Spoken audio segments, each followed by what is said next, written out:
In this movie, I'll show you a couple of different ways to modify strokes using the Live Paint Bucket tool. So what I want to do is add strokes around these intersecting areas. And so I'll go ahead and grab my Live Paint Bucket, which, as you may recall, you can get by pressing the K key. Now, when I hover inside of a shape, obviously I'm going to change its fill. And just for the sake of demonstration, I'll press the left arrow key a couple of times to go back to my yellow swatch and click inside this area, and very predictably, it changes to a different color. All right, I'll go ahead and press Control-Z or Command-Z on a Mac to undo that change. When I hover over this area, I see that red tracing around the intersecting design area. But for some reason, I can't get to this stroke right there. And if I click even directly on that spot at which the stroke should be, then I'll end up filling whichever area was highlighted. Obviously, I don't want to do that, so I'll press Control-Z or Command-Z on the Mac. There's a couple of different solutions here. One is a keyboard trick. You can press the Shift key. Notice that your cursor changes from a bucket to a little paintbrush. And you'll probably also get a different series of swatches above your brush. Notice instead of yellow, for example, with blue next door and then none, we've got black with white on one side and then a very dark shade of gray on the other.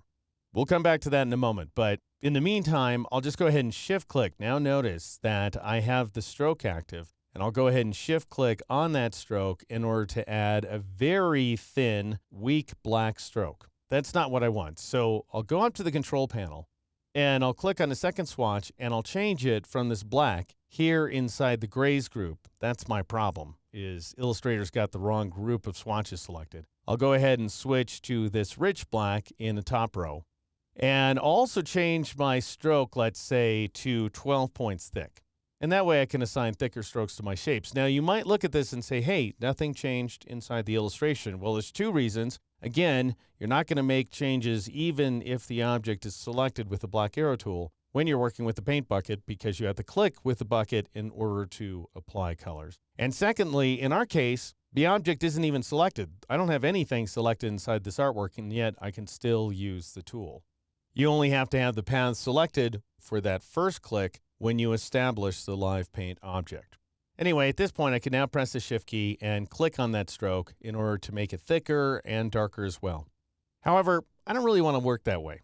I'm all for keyboard tricks, but in this case, it's completely unnecessary.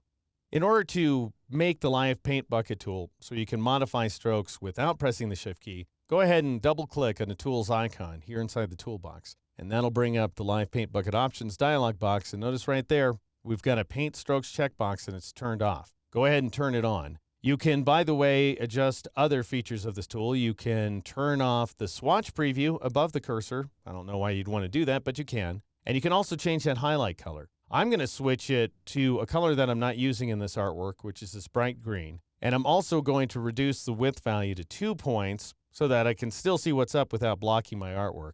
You've got this tips button. You can click on it in order to read about how to use this tool. I'm going to go ahead and just click OK. And now notice if I hover inside of an intersecting area, I see the paint bucket cursor. And if I hover over a stroke between the intersections, then I see my little brush cursor. All right, I'm going to change it to a different color here by pressing the left arrow key a few times until I get to my yellow swatch. And I'll go ahead and click, and oh, I lost my line weight, so I need to reestablish that up here inside the control panel. So I'll change it to 12 points once again, and then I'll click on that stroke in order to apply a 12-point yellow line. And I'll go ahead and click on this area and this one here.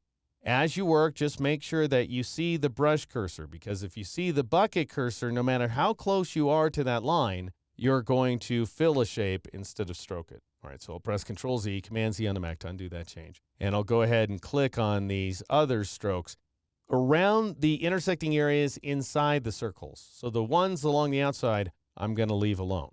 And it looks like I have one more right there above my brain.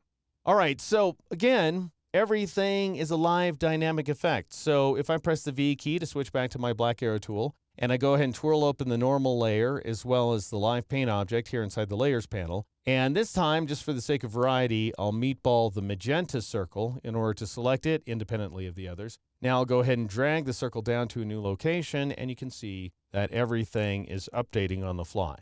Now the only thing to bear in mind is that you don't want to lose a filled area or a stroked area for that matter either. So if I drag this circle far enough down that it goes outside of the dark blue, so I lost the dark blue up here near the top of the object, and then I drag the circle back, I'm not going to recover the dark blue. Instead, I'll just see some fill color that Illustrator chooses for me.